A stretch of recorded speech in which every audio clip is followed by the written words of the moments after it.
warahmatullahi wabarakatuh. Perkenalkan, nama saya Ajrin Ladiku. Saya Aulia Tiana Putri. Andi Putra Leo Kurniawan. Dengan NIM C01423007. Dengan NIM C0142309. Dengan NIM C014230013. Dari kelas D Keperawatan Angkatan 23. Di sini saya akan mempresentasikan mengenai rentan respon sehat sakit, masalah keperawatan jiwa, psikososial berduka.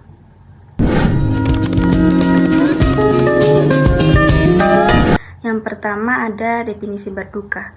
Berduka atau grief adalah proses alami yang dialami oleh seseorang sebagai respon terhadap kehilangan yang sangat berharga, baik itu orang maupun benda. Berduka meliputi kesedihan, kehampaan, ataupun penyesalan, serta dapat berbeda-beda bagi setiap individu, tergantung pada sifat hubungan yang hilang atau dukungan sosial dan kondisi fisik serta emosional individu.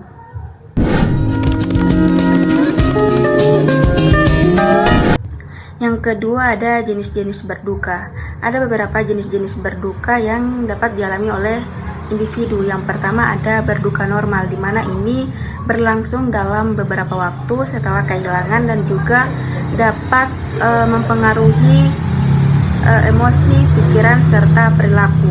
Terus yang kedua berduka kompleks, di mana ini lebih intens dan juga berkepanjangan, dan juga ini mempengaruhi fungsi sehari-hari.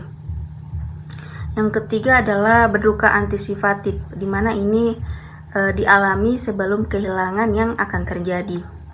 Yang keempat berduka disenfranchised, di mana ini tidak diakui ataupun tidak dipahami oleh orang lain. Yang kelima berduka kronis. Nah, berduka kronis ini berkepanjangan dan juga mempengaruhi fungsi sehari-hari secara signifikan. Setiap jenis berduka memiliki karakteristik dan juga dampak yang berbeda-beda pada setiap individunya.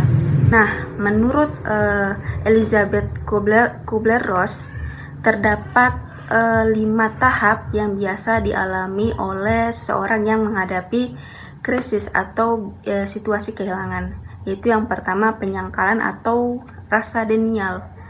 Yang kedua ada kemarahan. Yang ketiga ada penawaran. Yang keempat depresi dan yang terakhir itu penerimaan. Yang terakhir tugas berduka.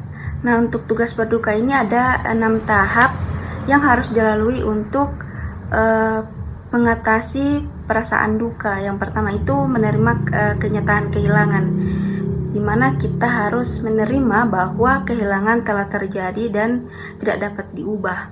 Yang kedua, meluapkan emosi dan juga mengekspresikan perasaan. Kita harus mengekspresikan emosi yang kuat dan juga memproses perasaan yang terpendam. Yang ketiga, menjaga kehilangan dan juga menghindari keterkaitan baru, seperti menyesuaikan diri dengan kehilangan dan juga menjaga ikatan dengan apa yang telah hilang. Yang keempat, penyesuaian yang baru atau pindah, di mana kita harus mencari cara untuk meneruskan hidup tanpa orang baru atau sesuatu yang telah hilang. Yang kelima, reorganisasi atau reorientasi, di mana kita harus mengintegrasikan pengalaman kehilangan ke dalam kehidupan sehari-hari dan mencari tahu arti baru. Terus yang keenam atau yang terakhir yaitu reinvestasi, di mana kita harus mencari kembali makna dan juga tujuan dalam kehidupan setelah kehilangan, dan juga menginvestasikan bahwa perhatian dan energi ke dalam hubungan baru dan kegiatan yang lebih membangun. Untuk materi selanjutnya akan dipresentasikan oleh teman saya. Baiklah, yang pertama adalah definisi kehilangan. Kehilangan merupakan suatu pengalaman dari seseorang yang kehilangan sesuatu yang dicintainya atau yang berharga dalam hidupnya, yang dapat berupa kehilangan orang yang dicintai, kehilangan pekerjaan, kesehatan, status sosial, harapan, dan impian lainnya. Kehilangan sendiri dapat mempengaruhi beberapa aspek fisik seperti emosional, sosial, eksistensi, serta menimbulkan berbagai emosi seperti kesedihan, kebingungan, kemarahan, dan rasa bersalah, serta rasa ketakutan.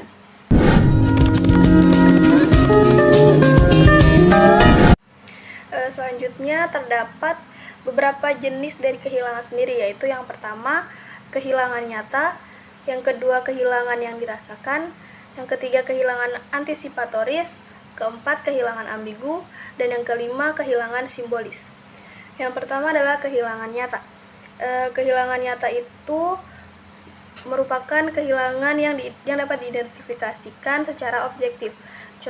Contohnya seperti kehilangan pasangan atau kehilangan pekerjaan. Yang kedua adalah kehilangan yang dirasakan. Kehilangan ini bersifat emosional atau psikologis. Contoh kehilangannya itu seperti kehilangan rasa percaya diri dan kehilangan perasaan cinta. Yang ketiga adalah kehilangan antisipatoris. Rasa kehilangan ini dirasakan sebelum rasa kehilangan yang nyata terjadi. Contohnya itu seperti keluarga yang merawat pasien kanker stadium akhir. Yang keempat adalah kehilangan ambigu. Kehilangan ini tidak sepenuhnya bersifat jelas atau tidak dapat definisikan. Contohnya itu seperti kasus orang hilang. Dan yang terakhir adalah kehilangan simbolis. Kehilangan ini tidak bersifat fisik, tetapi lebih kepada makna atau simbol. Contohnya itu seperti kehilangan status sosial atau kehilangan peran sebagai pengasuh.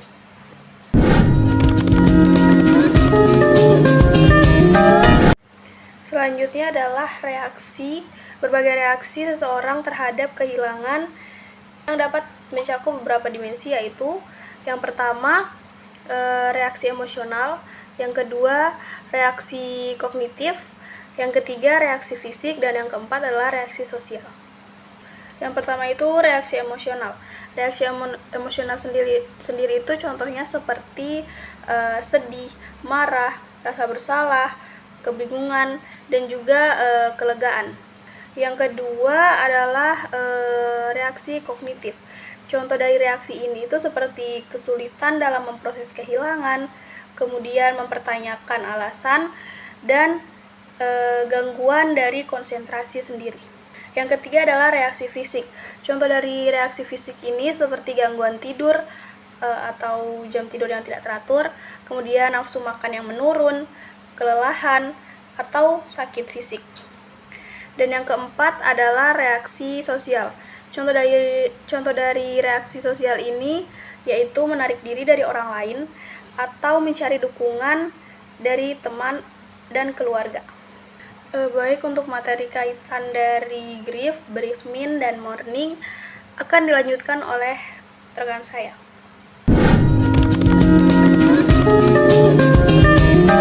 Baik, di sini saya akan menjelaskan atau melanjutkan tentang grief, bereavement, dan mourning. Adalah tiga konsep yang terkait dengan proses kehilangan dan berduka, tetapi memiliki makna yang berbeda. Grief adalah respon emosional internal terhadap kehilangan yang mencakup perasaan pribadi dan proses batin. Bereavement adalah kondisi atau keadaan seseorang yang telah kehilangan orang yang dicintai, yang menggambarkan status situasi kehilangan atau situasi kehilangan. Mourning adalah ekspresi internal dari kesedihan atau grief yang dipengaruhi budaya, tradisi, dan norma sosial. Ketiga konsep ini saling terkait dan memberikan dimensi yang berbeda terhadap proses kehilangan. Memahami perbedaan antara ketiga konsep ini dapat membantu kita lebih memahami proses berduka dan memberikan dukungan yang tepat kepada mereka yang mengalami kehilangan. Sekian dari kelompok kami. Jika ada salah-salah kata mohon dimaafkan. Wassalamualaikum warahmatullahi wabarakatuh.